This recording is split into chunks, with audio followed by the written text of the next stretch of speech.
No final do século XIX, ficou muito famosa uma frase: a cada minuto nasce um otário. É uma frase extremamente deselegante, pejorativa, com uma carga negativa mesmo, né? Mas ao mesmo tempo ela nos traz uma reflexão muito importante, tá?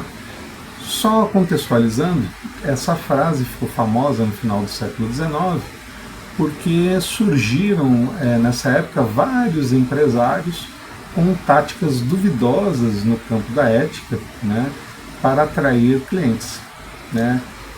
Só alguns exemplos, né, um deles foram os circos, né.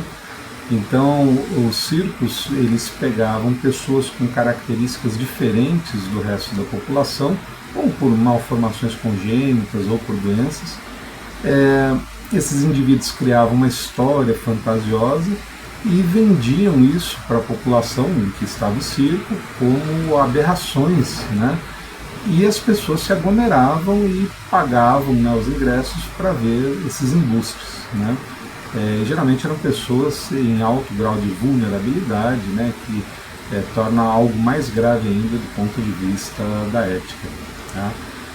Outro embuste na época eram os xaropes milagrosos, né, que prometiam curar qualquer doença, qualquer sintoma, e até os tônicos revigorantes, né, que muitos deles eram à base de cocaína. Tá? Pois bem, hoje nós estamos em pleno século XXI e nós estamos vivendo uma epidemia de picaretagens, né? Paradoxalmente, nós temos, né, grandes estudos, um bom número de evidências científicas que provam, né, que essas picaretagens não funcionam, né, ou pelo menos não há evidência alguma de que funcionem, e nós temos indivíduos vendendo isso para uma população muitas vezes crédula, muitas vezes ingênua, né, independente do nível de escolaridade. Tá?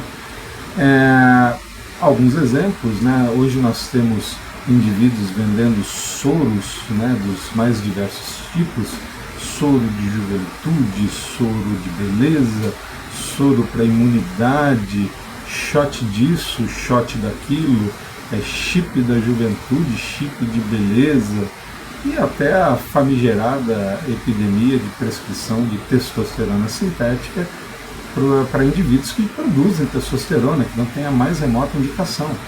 Tá? Essas picaretagens, esses embustes, eles têm pontos em comum. Né? O primeiro ponto é que assim, essas substâncias geralmente elas têm elas promovem um efeito de bem-estar na pessoa a curto prazo. Né? Então a pessoa se sente bem mais disposta, né?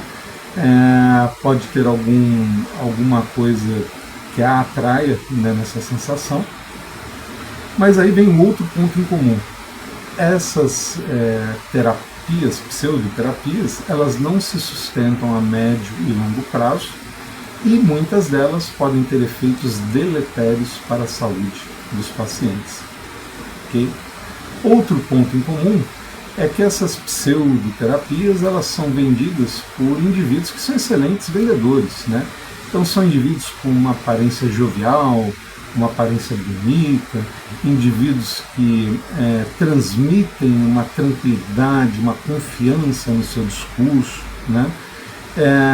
A maior parte desses indivíduos, né, todos eles também, pelo menos divulgam, né, que fizeram universidades famosas, muitas em outros países, né, e muitas vezes jamais estiveram lá, né, ou se estiverem em cursos de curta duração e não são respaldados por essas instituições.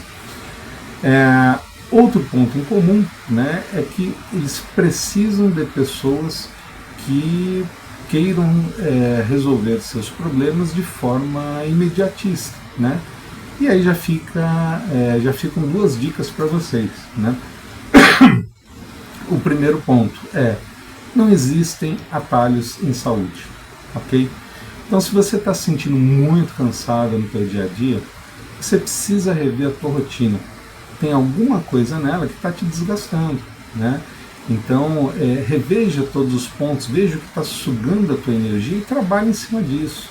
Não é uma substância, não é um remédio, não é um hormônio, não é uma pseudoterapia que vai resolver o teu problema. Ele pode resolver o sintoma a curto prazo e te arrumar mais problemas a médio e longo prazo. Se você tem problemas de peso, né, certamente você está com algum problema no seu balanço energético, né? Ou você está consumindo demais, ou você está gastando de menos, né? Você precisa de um profissional sério para avaliar isso e readequar os seus hábitos no cotidiano. Tá? Não adianta buscar atalhos. Tá? Outro ponto, né, outra dica para vocês cara, se você está se apegando demais a uma única dimensão na vida, reveja isso também. Né? Tem alguma coisa errada e você pode melhorar isso. Né? Então, assim, se você está se apegando somente à dimensão estética da vida, é uma dimensão muito pobre que ela não se sustenta com o passar do tempo. Tá? Até dou uma dica para quem quiser ampliar seus conhecimentos, leia o Retrato de Dorian Gray, né? Naquela busca eterna da juventude, né? Veja o resultado, né? É uma reflexão bem interessante. Né? A vida ela é composta de várias dimensões e cabe a você refletir, buscar e explorá-las, mas saia apenas de uma dimensão, ok? Fica a dica aí para reflexão. Abraço.